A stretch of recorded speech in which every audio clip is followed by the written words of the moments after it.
Assalamualaikum dan salam sejahtera. Saya akan menceritakan pengenalan tentang Selat Melaka dan penjelajahan orang Bugis. Selat Melaka merupakan sebuah laluan yang sering menerima kunjungan untuk tujuan aktiviti perdagangan pada zaman dahulu. Pada penghujung abad ke-17, telah berlaku penghijrahan orang-orang Bugis keluar dari tanah Bugis. Hal ini disebabkan oleh tindakan Belanda memonopoli aktiviti perdagangan di Pelabuhan Maluku iaitu di Sulawesi, Sumatera. Masyarakat Bugis sememangnya terkenal dengan sebuah bangsa yang mementingkan status dan maruah diri. Perjuangan orang Bugis untuk memperoleh kehidupan yang lebih baik mencapai kejayaan adalah berteraskan kepada strategi 3 penghujung iaitu hujung lidah, hujung keris dan hujung zuriat. Yang pertama ini ialah kemahiran hujung lidah. Kemahiran hujung lidah ini ialah kemahiran berdiplomasi melalui perbincangan yang melibatkan dua pihak. Seterusnya, yang kedua ini ialah hujung keris. Dilaksanakan apabila persetujuan tidak dapat dicapai. Yang terakhir, yang ketiga ini ialah hujung zuriat. Hujung zuriat menerusi perkahwinan untuk mengukuhkan kedudukan dan keturunan. Saya akan menceritakan tentang orang Bugis dan perairan Nusantara. Pada umumnya, orang Bugis ni sama je seperti suku bangsa Melayu yang lain, iaitu mementingkan status, maruah, moral, harga diri dan darjat. Antara sebab dan matlamat mereka berpasompe atau kata lainnya adalah merantau adalah untuk mempertingkatkan status sosial serta ekonomi diri dan keluarga mereka. Diaspora bermaksud penyebaran ke merata tempat. Penyebaran atau diaspora Bugis di Nusantara mula mendapat perhatian cendekiawan iaitu dari segi keaktifan orang Bugis sebagai pelayar, pedagang dan penjelajah bahari. Antara kejayaan orang Bugis di perairan Nusantara ialah mereka berjaya meneroka dan membina penempatan Bugis di Malaysia. Orang Bugis ni kebanyakannya mengamalkan cara hidup Islam dan bersikap tulus, telus dan mulus dalam setiap urusan mereka, termasuklah urusan perdagangan. Oleh sebab itulah mereka berjaya dalam urusan perdagangan. Selain itu, mereka juga berjaya menjadi pemimpin di tanah seberang seperti di negeri Johor dan Selangor, yang mana biasanya merujuk kepada peranan anak raja Bugis 5 bersaudara. Hal ini dapat dilihat apabila mereka berjaya menempatkan diri mereka sebagai pentadbir dan pemerintah seperti di negeri Johor dan Selangor.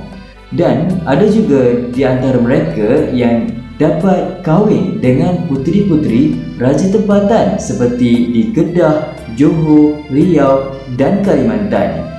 Dan ada juga sebahagian daripada golongan bangsawan dapat menjadi ketua kampung dan penghulu di kawasan permukiman mereka. Hari ini saya ingin menceritakan sedikit pengenalan tentang faktor kejayaan orang Bugis di tanah seberang. Faktor kejayaan di tanah seberang secara khususnya kerana pegangan teguh terhadap budaya sirinya. Siri merupakan adat yang sudah melembaga dan menjadi pakaian yang kemas dan tidak seharusnya tertanggal dari badan dan jiwa masyarakat Bugis. Setiap orang Bugis harus menjaga siri mereka dengan baik. Jika gagal, mereka diminta untuk berpasompe atau dikenali sebagai merantau untuk memperbaiki siri mereka.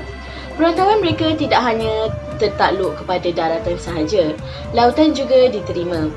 Bugis amat pantang dengan gejala malu mahupun dimalukan kerana boleh merosakkan sirinya. Setelah berjaya memperbaiki sirinya ketika merantau, mereka akan pulang ke kampung halaman untuk membuktikan kejayaan mereka. Di sini saya ingin menerangkan tentang strategi. Terdapat 3 strategi yang ingin digunakan oleh mereka. Yang pertama, strategi hujung lidah, kedua hujung kemaluan dan ketiga hujung keris.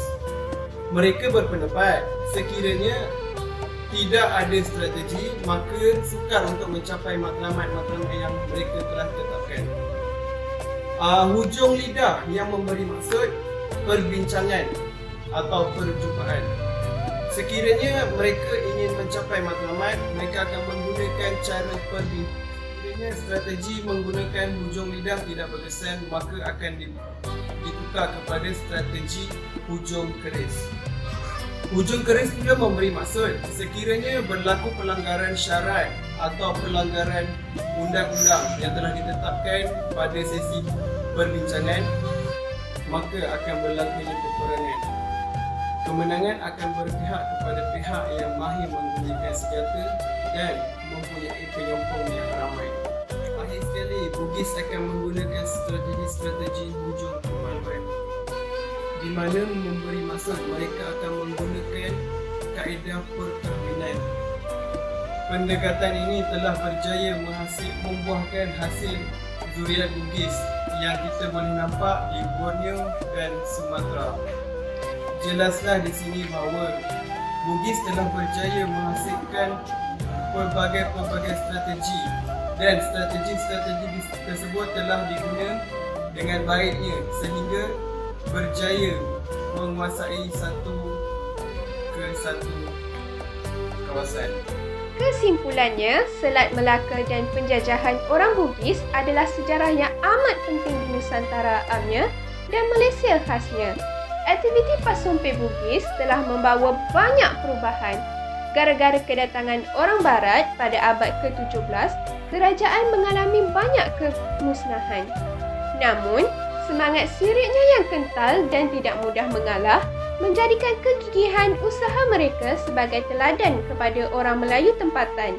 Pada akhir abad ke-18, anak-anak Bugis yang dilahirkan di luar Sulawesi Selatan, khususnya anak-anak keturunan daripada perkahwinan Bugis dan Melayu tempatan, telah menganggap bahawa wilayah barat Nusantara sebagai tanah air mereka, manakala tanah Bugis yang asal sebagai tanah seberang.